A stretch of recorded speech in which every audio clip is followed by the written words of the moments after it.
En cours depuis quelques mois, l'étude technique environnementale pour l'introduction du Pangasius sp en République du Bénin touche progressivement à sa fin. Le rapport a fait l'objectif d'une validation provisoire le mardi 17 décembre 2024 dans la salle de réunion de l'Agence territoriale de développement agricole du Pôle 7. Cette étude s'inscrit dans le cadre de la diversification des espèces piscicoles en République du Bénin. En effet, à nos jours, 2 espèces sont utilisées en pisciculture au Bénin et dans le cadre du Programme national de développement de la filière aquaculture, et il est prévu de procéder donc à des travaux en vue de la diversification des espèces.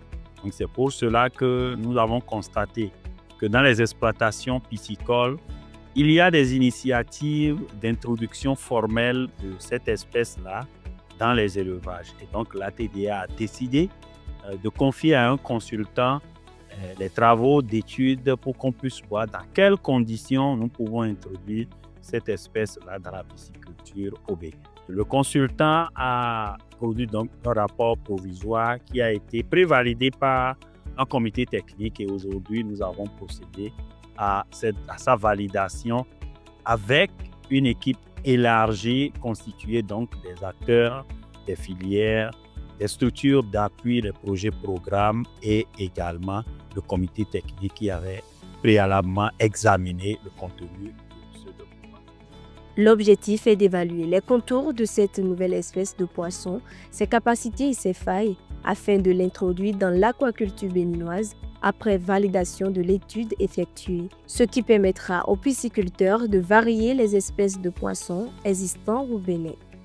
L'atelier a pour objectif de présenter le rapport d'une étude qui a été réalisée sur une nouvelle espèce de poisson à introduire au Bénin. Il s'agit de l'espèce Pangasius. Pangasius qu'on appelle Panga, c'est un poisson qui n'est pas d'ici, que les pisciculteurs ont tout fait pour introduire au Bénin pour pouvoir l'élever. C'est un poisson qu'ils ont introduit de l'Asie parce que compte tenu de ses performances de croissance, compte tenu de ses potentialités, pour diversifier un peu les espèces d'élevage en dehors du tilapia, ils ont introduit ce poisson-là. Alors, l'État, l'administration des pêches et surtout l'Agence de développement agricole, Pôle 7, a estimé qu'il faut réglementer cette introduction-là. Parce que l'introduction d'une nouvelle espèce qui vient de quelque part à introduire dans un autre pays, dans une autre zone, ça doit se prendre avec beaucoup de précautions. À l'issue de cette séance, le rapport a été validé par l'assistance sous réserve de quelques recommandations à prendre en compte.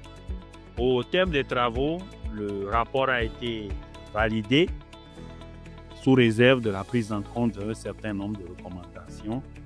Entre autres, nous pouvons noter la production d'une feuille de route pour les études qui sont prévues pour l'introduction de façon pratique. Nous pouvons déjà retenir que l'introduction est possible sous un certain nombre de conditions. Et donc prochainement, nous allons faire l'étude environnementale. L'expert environnemental était là et a donc pris acte des sites qui ont été validés pour accueillir donc l'espèce.